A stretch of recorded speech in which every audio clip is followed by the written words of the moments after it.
नमस्ते छात्रों। Last video में अपन ने धातुओं के रासायनिक गुणों के बारे में पढ़ा था। आज अपने को अधातुओं के रासायनिक गुणों के बारे में पढ़ना है। अधातुएं कैसे रासायनिक अभिक्रिया करती है, कैसे नहीं करती, उनके बारे में पढ़ना है। तो आज की हेडिंग लगाते हैं अपन अधातुओं के रासायनिक गुण। अधातुओं के रासायनिक गुण।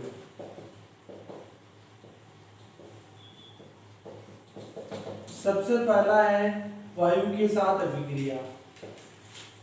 वायु के साथ अभिक्रिया,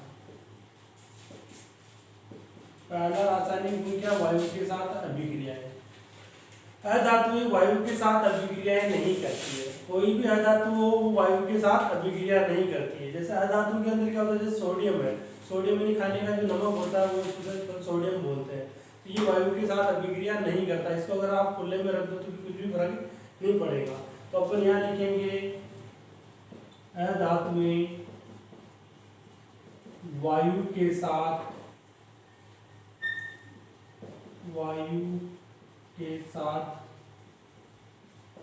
अभिक्रिया नहीं करती है।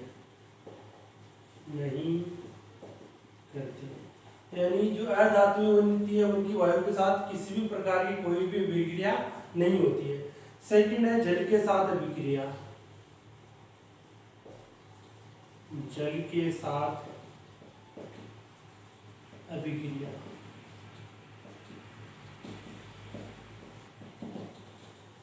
अधातुएं जल के साथ भी अभिक्रिया नहीं करती। जिस प्रकार वायु के साथ अभिक्रिया नहीं करती उसी प्रकार जल के साथ भी अभिक्रिया नहीं करती है।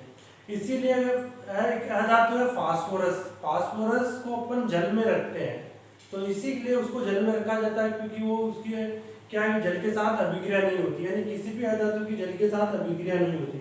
यहाँ लिखेंगे अधातुएं जल के साथ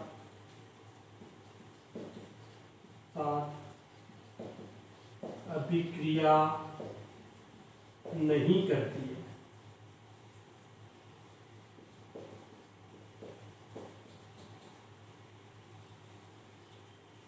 इसीलिए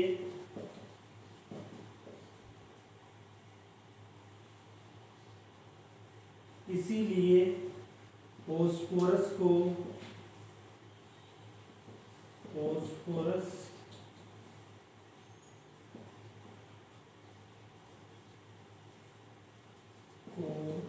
जल में संग्रहित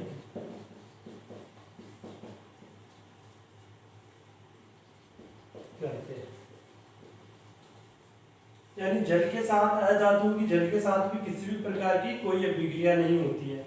इसीलिए फास्फोरस एक अधातु है। इसको अपन फास्फोरस को अपन P से प्रदर्शित करते हैं। तो अधातुएं जल के साथ अभिक्रिया नहीं करती, इसीलिए फास्फोरस को जल में संग्रहित करते हैं। फिर थर्ड नंबर डाल के लिखेंगे अम्लों के साथ अभिक्रिया। अम्लों के साथ अभिक्रिया, अधातुएं अम्लों के साथ भी किसी प्रकार की कोई अभिक्रिया नहीं करती है। तो ये लिखेंगे अधातुएं अम्लों के साथ अभिक्रिया नहीं करती है। अभिक्रिया नहीं करती है। अधातु के रासायनिक गुणों में अपन ने पढ़ा, यानी इनके सारे के अंदर नहीं आएगा। जैसे वायु के साथ अभिक्रिया, अधातु वायु के साथ अभिक्रिया नहीं करती है। दूसरा पढ़ा लिखा था अपन ने सेकंड पॉइंट, जल के साथ अभिक्रिया, अधातु जल के साथ भी किसी प्रकार की कोई अभिक्रिया नहीं करती, इसीलिए फास्फोरस को जल में संग्रहित किया जाता है। जल के अंदर रख सकते हैं, उसको जल में रखा जाता है। फिर अम्लों के साथ अभिक्रिया, अधातुएं अम्लों के साथ भी किसी प्रकार की कोई अभिक्रिया नहीं बनाती है। इसके बाद अपने को लिखना अधातु के उपयोग। अधातु के उपयोग कहाँ किन किन चीजों में काम में आते हैं, कुछ जो आपकी बुक में दे के उनके बारे में पढ़ लेते हैं एक बार।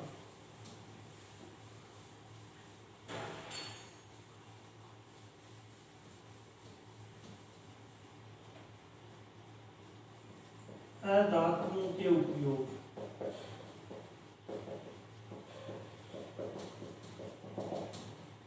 फर्स्ट लिखेंगे देखो अधातु के उपयोग विभिन्न प्रकार की जो औषधियां होती हैं, दवाइयां बनाने के लिए अधातु का उपयोग कहाँ कहाँ किया, जैसे विभिन्न प्रकार की औषधियाँ बनाने के, दवाइयों को बनाने के लिए किया जाता है। फिर जैसे अधातु जैसे ग्रेफाइट है, ग्रेफाइट का उपयोग कहाँ करते हैं, जैसे इलेक्ट्रोड बनाने में करते हैं। ग्रेफाइट का उपयोग कहाँ होता है, इलेक्ट्रोड बनाने में किया जाता है। और फास्फोरस का उपयोग पटाखों को निर्माण में किया जाता है। और जंतुनाशक यानी बहुत सारे जीवाणु हैं को मारने के लिए भी फास्फोरस का उपयोग किया जाता है। और अधातु का उपयोग जल के शुद्धिकरण में भी किया जाता है। बहुत सारी अधातु का उपयोग जल के शुद्धिकरण में भी किया जाता है। और अधातु का उपयोग पौधों के उर्वरक बनाने में भी किया जाता है। खाद बनाने के अंदर भी अधातु का उपयोग किया जाता है। तो अपन लिख लेते हैं कुछ अधातु के उपयोग।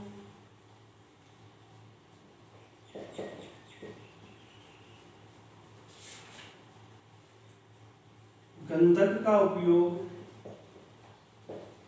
गंधक का उपयोग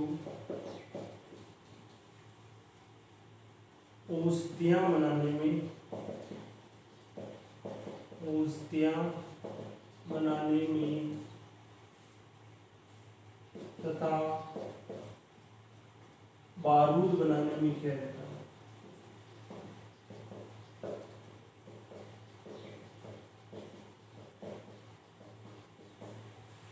गंधक का उपयोग है जो एक तो विभिन्न प्रकार की औषधियाँ बनाने और तथा बारूद बनाने के लिए उपयोग किया जाता है। दूसरा है ग्रेफाइट।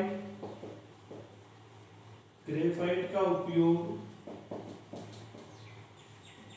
इलेक्ट्रोड बनाने में किया जाता है। इलेक्ट्रोड यानी इलेक्ट्रोड बनाने में किया जाता है।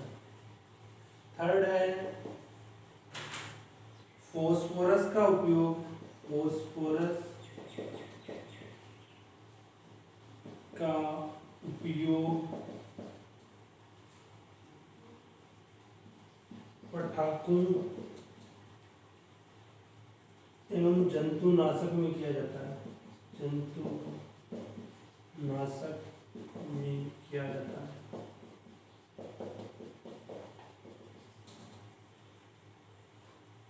फास्फोरस का उपयोग पटाखे का बनाने में तथा जंतु यानी विभिन्न प्रकार के कीटाणु, चूहे मारने की दवाइयों में इनमें इसका उपयोग किया जाता है।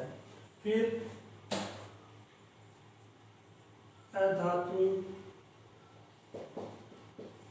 अधातु का उपयोग जल के शुद्धिकरण में, यानी जल को साफ करने में काम में लिया जाता है। अधातु का उपयोग जल के शुद्धिकरण, शुद्धिकरण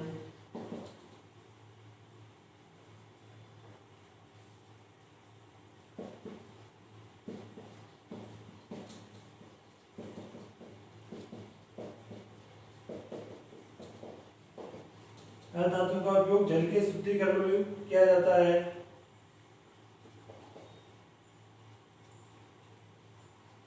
अधातु जिनका उपयोग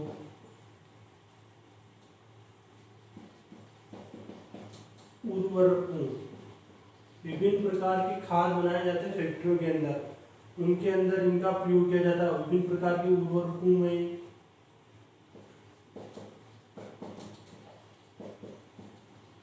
पौधों की वृद्धि हेतु किया जाता है।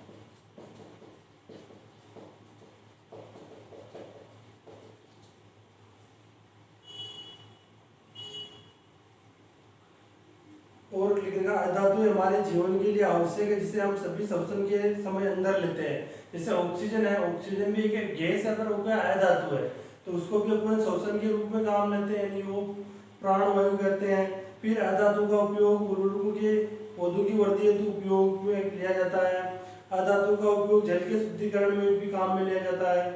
अधातु जिसका बैंगनी रंग का विलयन एंटीबायोटिक के रूप में किया जाता है। आयोडीन, टिंचर आयोडीन बनाते हैं, टिंचर ही बनाते हो तो अधातु ये लिख देते हैं एक और, अधातु जिसका बैंगनी रंग, जिसका बैंगनी रंग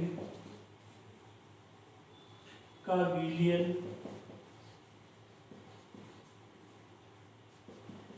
एंटीबायोटिक, एंटीबायोटिक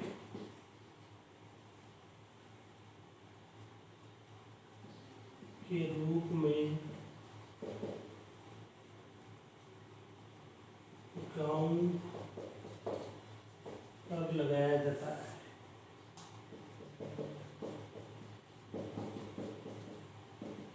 धातु के जैसे विभिन्न प्रकार के उपयोग मैंने सब लिख दिया आपके सामने। पहला क्या था, गंधक का उपयोग औषधियां बनाने में, औषधियां यानी विभिन्न प्रकार की दवाइयां बनाने में तथा बारूद बनाने में भी इसका उपयोग होता है। फिर लिखा ग्रेफाइट का उपयोग इलेक्ट्रोड बनाने के, धनायन और ऋणायन के सिरे बनाने में। फिर फास्फोरस का उपयोग पटाखों एवं जंतुनाशक एवं विभिन्न प्रकार की विषैली दवाएं हैं जैसे जंतुनाशक यानी कीटाणु को मारने के अंदर जो उपयोग किया जाता है फास्फोरस का किया जाता है। और पटाखे हैं, पटाखों के अंदर भी फास्फोरस काम में लिया जाता है। फिर लिखा मैंने अधातु का उपयोग जल के शुद्धिकरण के अंदर, जैसे जल के शुद्धिकरण के अंदर फिटकरी काम में लेते, जल को साफ करती है, तो अधातु का उपयोग जल के शुद्धिकरण में भी, जल को साफ करने में। फिर लिखा अधातु जिनका उपयोग उर्वरकों में पौधों की वृद्धि हेतु किया जाता है। उर्वरक यानी खादों के अंदर किया जाता है, विभिन्न प्रकार के खाद जो फैक्ट्रियों के अंदर बनाए जाते हैं केमिकल से, तो उनमें कौन सी अधातु जैसे nitrogen, phosphorus, NPK, nitrogen, phosphorus, potassium आदि अधातुओं का प्रयोग किया जाता है इसके अंदर, उर्वरकों के अंदर। और ये उर्वरक क्या काम करते हैं, पौधे की वृद्धि के लिए सहायक होते हैं। फिर अधातु जिसका उपयोग बैंगनी रंग का विलेन एंटीबायोटिक के रूप में घावों पर लगाया जाता है, यानी एक आयोडीन, टिंचर आयोडीन बनाते हैं अपन, जो टिंचराई बनती है वो भी अधातु से ही बनती है, जो अपने लग जाती है तो घाव के ऊपर लगाने में काम में लिया जाता है। फिर नोट डाल के एक दो चीजें और लिखनी है, उत्कृष्ट धातुओं के बारे में लिखना है एक अपने को। उत्कृष्ट धातु किसे कहते हैं, उसकी परिभाषा लिख लेते हैं। उत्कृष्ट धातुएं, उत्कृष्ट धातु ऐसी धातुएं जिसमें जल, वायु, अम्ल तथा क्षारकों से मतलब अभिक्रिया करने पर कोई भी प्रभाव नहीं पड़ता है। यानी ऐसी धातुएं जिन पर वायु, जल, अम्ल तथा क्षारक आदि का कोई प्रभाव नहीं पड़ता, उन्हें उत्कृष्ट धातुएं कहते हैं। ये परिभाषा लिखनी है। ऐसी धातुएं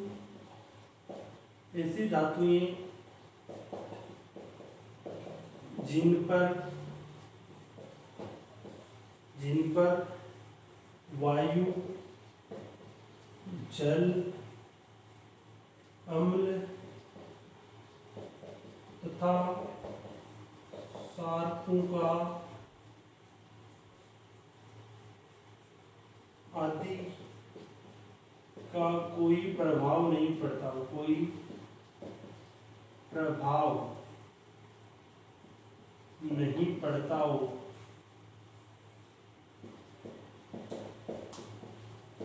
उससे उत्कृष्ट धातुएं कहते हैं।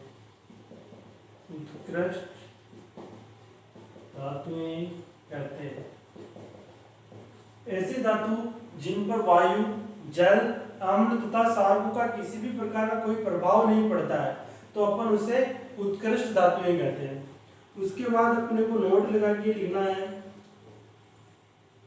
जो अपने जो सोना होता है ना उसको अपन कैरेट में मापते हैं। सोने की जो शुद्धता होती है ना उसको अपन किसमें मापते हैं, कैरेट के अंदर मापते हैं।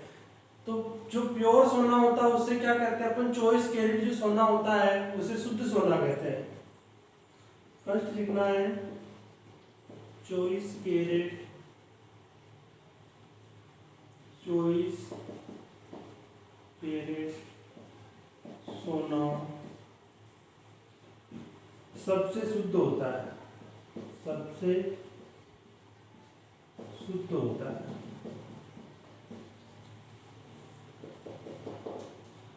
सोने को जो अपन शुद्धता है वो कैरेट के अंदर मापते हैं, और 24 जो कैरेट सोना होता है वो सबसे शुद्ध होता है, यानी जो बिल्कुल लड़ी के रूप में होता है, बिल्कुल जमा हुआ रहता है। जो अपन आभूषण बनाते हैं उसके अंदर अशुद्धि मिलाई जाती है। किसी भी प्रकार के गहने बनाते हैं अपन सोने से, तो उनमें अशुद्धि मिलाई जाती है, यानी वो 24 कैरेट नहीं रहता। जो सोना बिल्कुल शुद्ध होगा वो 24 कैरेट होगा। फिर अपने को लिखना पीतल, जिंक व तांबा से मिलकर बनी होती है।